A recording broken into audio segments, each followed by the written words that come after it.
We changed the will. Your brother gets everything, my dad announced coldly. Mom smiled. Then my bother can handle bills, I replied while canceling every payment. They left me out of their future, so I let their power get cut for a week straight. The clink of silverware, soft jazz playing from the Bluetooth speaker, and the hum of polite laughter. Everything about that evening screamed family tradition. It was Sunday dinner at my parents' house, a monthly ritual I never missed, no matter how tired I was after my shift at the clinic. Mom made her famous pot roast, and Dad opened a bottle of red he'd been saving for a special night. It all felt warm, familiar, safe, until he put down his fork. The silence was instant. Fork still midair, I glanced at him. His eyes were cold, calculated, almost businesslike, as he wiped the corners of his mouth with his napkin and folded his hands like a CEO about to deliver bad news. We changed the will, he said. Just like that. No preamble. No explanation. Kyle gets everything. The air left my lungs like someone had punched me in the chest. I turned to my brother. He didn't even fake surprise. He leaned back in his chair, one arm draped casually over the backrest like he'd won something he hadn't even worked for. Mom looked at me and smiled. That smug, patronizing smile that said, "Don't overreact, honey." Her tone matched it perfectly. It just made more sense this way. More sense? After everything I'd done for them? After being the one who stayed when Kyle left the state for college and never looked back? I forced myself to blink, to stay composed, even as the walls felt like they were inching closer. The warmth in the room turned to ice. I slowly set my fork down and pulled my phone out from under the table. With my thumb, I scrolled through my financial apps and quietly canceled every auto payment I'd set up for their utilities: electricity, water, gas, internet, even their lawn care service. My voice didn't rise. I didn't cry. I just smiled, same as Mom had. Then Kyle can handle the bills, too. Dad's face didn't twitch. He just picked up his glass and took a sip like he hadn't just detonated a bomb in the middle of the dining table. Mom let out a soft chuckle. "Don't be petty, sweetheart." Petty? No. This wasn't petty. This was precise. I stood up, tucked in my chair, and looked around the room one last time. The same living room where I used to help decorate the tree, where I sat with Mom through late-night panic attacks, where I cleaned up after Dad's surgery when he could barely move. None of that mattered anymore. Without saying another word, I walked out. The door closed softly behind me, but the crack it left in my chest thundered like an earthquake. Something broke that night, and for once, I wasn't the one who'd be left to clean it up. It wasn't like I didn't see this coming. Deep down, I always knew where I stood in this family.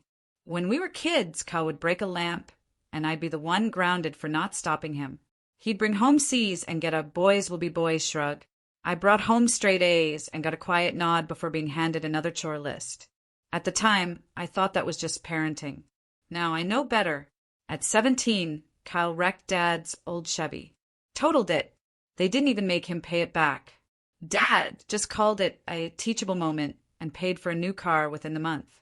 Meanwhile, I worked 2 jobs to afford my used Toyota, then lent it to Mom for 3 months straight when her transmission blew and she couldn't get to her yoga classes. I remembered driving Mom to her doctor's appointments when she got shingles, sitting beside her for hours, bringing her soup, changing her ice packs. Kyle? He didn't even call. Not once. But still he was the golden boy, the one who'd do great things someday. I, on the other hand, was responsible. That was my title, my identity, the reliable daughter who stayed close, paid their phone bill without the masking, fixed the leaky sink myself because Kyle's not really a tool guy. I kept a spreadsheet, literally, of every recurring expense they had. Internet, heating, garbage, the extra payment on their mortgage when Dad's hours got cut. And every time I sent a payment through, I told myself, they love you. They just don't show it the way you expect. But that dinner table moment, it shattered that illusion completely. I wasn't just being overlooked. I was being erased. I thought about the night I canceled their electric payment. I wasn't angry then, not in the screaming, punching way people think of rage. I was cold, focused, done. Because that's what betrayal from your own blood feels like. It doesn't explode. It corrodes. Quietly, slowly, eating away at every warm memory until all you see are the cracks. I remembered Kyle asking me to co-sign his first apartment lease, saying, "Come on, sis, help a guy out." I did it, even though he had zero credit. I paid the late fees when he forgot. Twice. They knew all that. They knew what I had done. And still they changed the will. Cut me out like I never existed. That night, after walking out of their house, I sat in my car with the engine off for over an hour. I didn't cry. I didn't scream. I just stared at the dashboard and thought, let's see how well Kyle handles everything. I wasn't going to yell or beg. I was going to make them feel my absence in every dark corner, every cold shower, every dead phone line. They decided to erase me. So now I was going to let them live without me. Literally. The very next morning, Kyle swaggered into Mom and Dad's kitchen like he owned the place. Technically now he did. Or at least that's what they told him. He had his sleeves rolled up, sipping Dad's last cold beer from the fridge at 10 a.m., nodding like he was about to manage a Fortune 500 company. "First thing I'm doing," he declared, "is upgrading this place. Gonna turn the guest room into a gaming den. Maybe build a wet bar." Dad chuckled weakly. Mom just smiled. It was like they were convincing themselves that he was ready, that all those years of letting him get away with everything had somehow trained him for this. But real life doesn't care about favoritism. 3 days after the revelation, the internet went out. Kyle thought it was a glitch. "Probably the router," he mumbled, smacking it like that would help. By day 5, the water company posted a red tag on the front door. Unpaid for 2 cycles. Kyle peeled it off and tossed it without even reading it. On day 7, the power went out fully. No lights, no heat. In the middle of March, Kyle blamed the electric company. "These people are scammers. They can't just shut it off like that," he yelled, pacing in his boxers. Mom tried to boil water on a camping stove. Dad sat wrapped in 3 blankets in the living room, quiet for the first time in years. Then came the collection notices, all addressed to them, all stamped final warning. They tried calling me. I let it go to voicemail. "Sweetie, I think something's gone wrong with the autopay," Mom said. "Can you check on it, please?" I didn't respond, but I listened. I played that voicemail 3 times while sipping tea in my warm, well-lit apartment. Their bills were always in my name. I had taken care of it all, quietly behind the scenes for years. Now it was their turn to notice what silence really sounds like. Kyle called next. "Hey, sis. Look, I didn't know about the whole thing until they told me. I didn't ask for it. But, I mean, now that it's done, maybe we can work something out." That line almost made me laugh. Work something out? The same guy who once faked a knee injury, so I'd mow the lawn alone in the July heat? Now he wanted to talk? No, thank you. On the 10th day, I got a text from Dad. Just 4 words. "We need your help." That's when I knew the plan was working. The silence was getting louder. The cold was sinking in. And for the first time, they were living the life they'd assigned to me, on the sidelines, powerless. The golden boy wasn't shining anymore. He was melting. It started with a knock on my door. I knew it was them before I even looked through the peephole. Something about the hesitant rhythm, the pause between knocks, told me it wasn't someone confident. It was someone desperate. I opened the door slowly, deliberately. Dad stood there bundled in a coat he hadn't worn in years. Mom was behind him, her mascara slightly smudged. Kyle was missing. "Hey, sweetheart," Mom said with a practiced smile. "Thought we'd stop by." "No heat at your place?" I asked, leaning against the doorframe. Dad cleared his throat. "Look, this whole thing with the bills, it got out of hand." "Out of hand?" I wanted to laugh, but I kept my voice calm. "What do you need?" Dad hesitated. It was the first time in my entire life I saw him unsure of his words. "We were hoping you'd consider helping us out, just until things get back to normal." "Define normal," I replied. Because to me, normal was handling your mortgage, your utilities, your car insurance, while you made Kyle your heir. Mom spoke up. "Honey, we didn't mean to push you away. We just thought Kyle needed more help." I crossed my arms. "And what about me?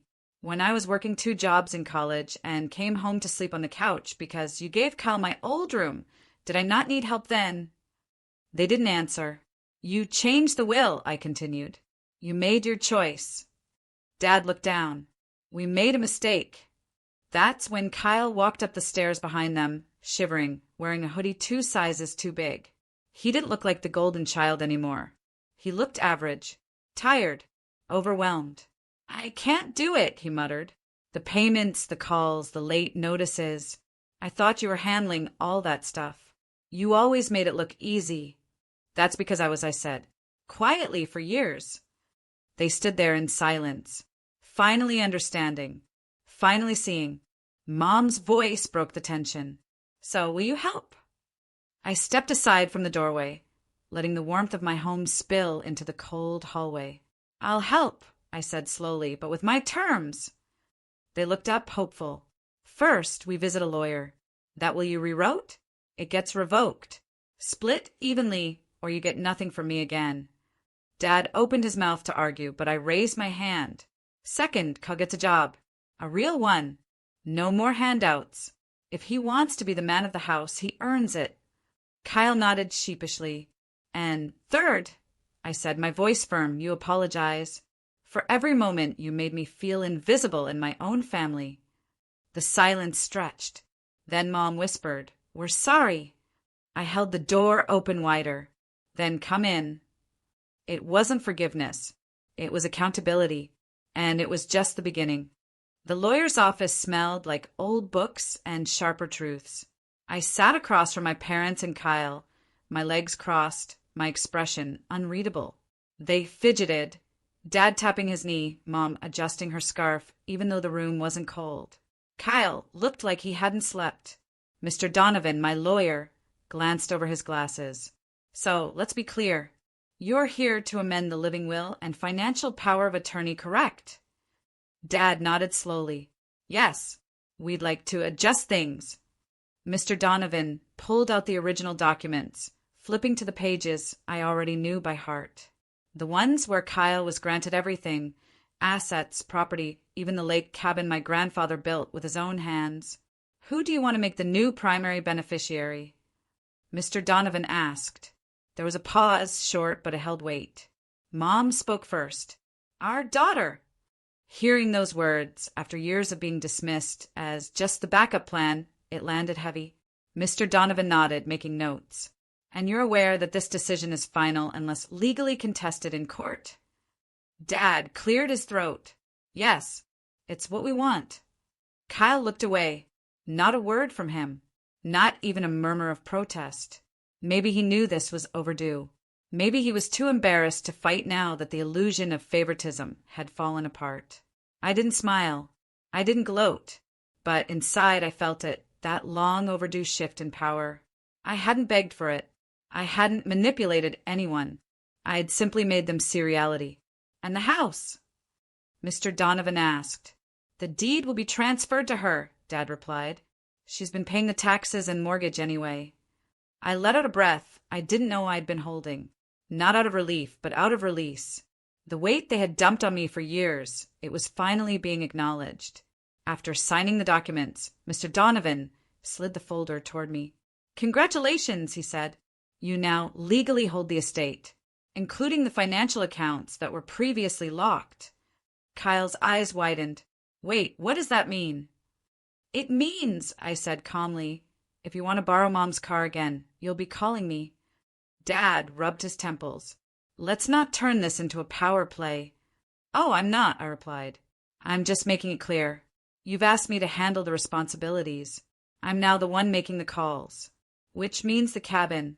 Off limits unless you contribute to its upkeep. The bills? Paid if you follow the terms we agreed on." Cal looked like he was shrinking in his chair. Mom sat frozen. "And one more thing," I added. "No more secrets. You want respect? It goes both ways now." The office went quiet. Mr. Donovan slid me a fresh copy of the revised will. The ink still wet. The power once stolen, now officially mine. And for the first time in years, I felt like I wasn't the outsider in my own bloodline.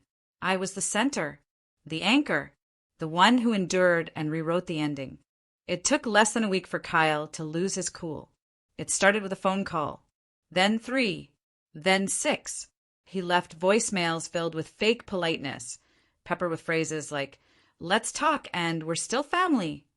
but the desperation underneath was loud. He had just realized he'd been cut off from the accounts, the house, even the gas card my parents used to keep in his name. Then came the family dinner. We hadn't had one of those in a while, but Mom insisted. Let's all just sit together, like before. Her voice trembled like she knew this wasn't just a meal, it was a showdown. The table was set. Dad poured wine. Kyle walked in 10 minutes late, wearing his smug grin like armor. He barely glanced at me as he sat down and launched straight into it. So, I've been thinking, he said, his fork scraping his plate. Maybe we should revisit this whole situation. It's kind of extreme, don't you think? Dad and Mom glanced at each other. Silence. Kyle continued. I get it. She helped out, whatever. But we all know I've always been more involved emotionally. I leaned back in my chair. Emotionally, you vanished for 2 years, Kyle. You only came around when the word inheritance got involved. He laughed, awkward and loud. Okay, that's unfair. I've been busy, sure, but I'm still their son. No one's denying that, I said. But being someone's child doesn't mean you automatically get to profit off their life. That's not how respect works. He put down his fork. So, you're just going to keep control of everything? Dictate who gets what? That's not fair. I didn't raise my voice. I didn't need to. I pulled out my phone, tapped a few buttons, and played back one of his voicemails. You think you're better than me just because you paid some bills? You're not. This family always puts me first, and you know it. Just give it back before you ruin everything. The room went still. Mom's face turned pale. Dad looked like he'd been slapped. I stood up, calm and collected.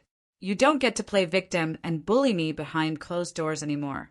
From now on, everything's transparent. Kyle, Dad said, did you really say that? He opened his mouth, closed it. No excuse came. I walked over to Mom and gently placed the house keys on the table. I'm not here to take anything that isn't mine, but I won't be manipulated either. I spent years cleaning up your messes, and you thought I'd just keep doing it while you cashed in. I looked at both of them. You taught me responsibility. I just decided to finally apply it to the right people. And then I turned to Kyle. You don't get to push anymore. This chapter? You're not writing it. He looked shattered, publicly stripped of the power he once thought was his birthright. And for the first time in years, I walked out first, while the golden boy stayed behind, speechless. I didn't block their numbers. I didn't slam doors. I didn't send angry texts or long emails. I just stopped showing up. I stopped calling. I stopped answering. I stopped saving them. It was like turning off a faucet that had been leaking for years. At first, the silence felt heavy, like I was doing something wrong, like I was betraying my own blood. But the more I sat with it, the more I realized I was finally giving them the gift of space they had long denied me. And it was time for them to sit with everything they'd done. A week after that dinner, my phone stayed quiet. Then came a message from Mom. Can we talk? Things are hard here. I didn't reply. Kyle sent a meme, then a joke, then a let's grab coffee sometime. I left it all on read. Then came the calls from the electric company. Apparently, the auto-pay accounts had all been under my name. I had canceled everything when I stepped back. Suddenly, the power at their house went out for 4 days in a row. No AC in the peak of summer. Dad had to drive to the store to get ice and fans just to keep things cool. Then their internet stopped. Kyle tried to restart it himself, but the account had been under my login. The same login he'd once called me obsessive for managing so meticulously. And the mortgage? That reminder came quick. Turns out those small, monthly payments I had been making weren't so small after all. I had been the invisible hand holding their world up. Without me, things began to unravel. I didn't take pleasure in their discomfort. This wasn't revenge through violence or cruelty. This was just removal. I stopped fixing what they broke. I stopped rescuing people who left me to drown. Weeks went by. I went on a road trip up the coast with my best friend. For the first time, I didn't feel guilty for spending money on myself. I didn't check in, didn't update, didn't report my whereabouts like a soldier on duty. I lived, and while I lived, they struggled. One morning, I got a text from my cousin Jenny. Aunt Mary came to church today. Said she wishes she'd listened to you more. Looked really shaken up. It was strange. I should have felt vindicated, right? But what I felt was peace. Not because they were finally sorry, but because their choices were no longer my responsibility. They had written me out of their future, and I had let them. But now they were learning something hard. When you cut someone off out of selfishness, you don't just lose a person. You lose the glue that held your world together. And once it breaks, some things don't get put back together. Especially when the one who held the glue learns to walk away. A year passed. That year, I made it all mine. I traveled. I expanded my business. I didn't rush. I didn't worry. I let things unfold, not in their time, but in mine. I made new friends, pursued hobbies, and even started a new relationship. A healthy one this time. Not built on demands, expectations, or guilt. I was free, but I often thought about them. The people who'd once held my future hostage. The ones who thought they could erase me and just walk on unscathed. They didn't get away with it, not at all. They were still waiting for their golden ticket. But now it seemed the clock had struck midnight, and the clock tower was collapsing on them. I heard from Jenny again. She said Kyle was now fighting with Dad over their inheritance. They'd had a huge fallout over the money that Dad had promised would go equally between us all. It turned out Kyle had been making under-the-table deals and trying to take more than his fair share. The moment I walked away, they stopped relying on me, and now that I wasn't there to smooth things over, their greed was tearing them apart. Mom, who'd once been so concerned about being a good grandmother, had distanced herself from me completely. She tried to win back her relationship with me after everything, but it was too late. She was like a flower that waited too long for the sun. The petals had already fallen. Dad, on the other hand, wasn't the same strong, proud man he once was. He had let his empire of family slip through his fingers. The business had crumbled. The house was in foreclosure, all because of their own refusal to see me as more than a fixer, a problem solver, a safety net. Without me managing their chaos, the whole thing fell apart. But me? I had never felt more alive. I knew my worth. I knew my place. One day, as I sat in my new apartment on the balcony overlooking the city, I got a call. It was from Dad. I let it ring 3 times before answering. "Hey," he said, his voice softer than I'd ever heard it. "Can we talk?" "Sure," I said, leaning back, looking at the skyline, my mind already set in stone. "What about?" I was wrong. We were wrong. And I'm sorry for everything I put you through. We need you back." I smiled, though he couldn't see it. It's a little too late for that. A silence hung between us, the kind that said everything but nothing at all. I was free. They weren't. And I wouldn't be their second chance. My phone buzzed again. It was a message from Jenny. She sent a picture of Mom standing outside my old childhood home, looking defeated. The house was being auctioned off. Life goes on. I had chosen to live for myself, and it was the best decision I ever made. And as for them, the world had stopped revolving around their drama, and for the first time in years, I was able to breathe. I was happy. I was whole. And they had nothing left.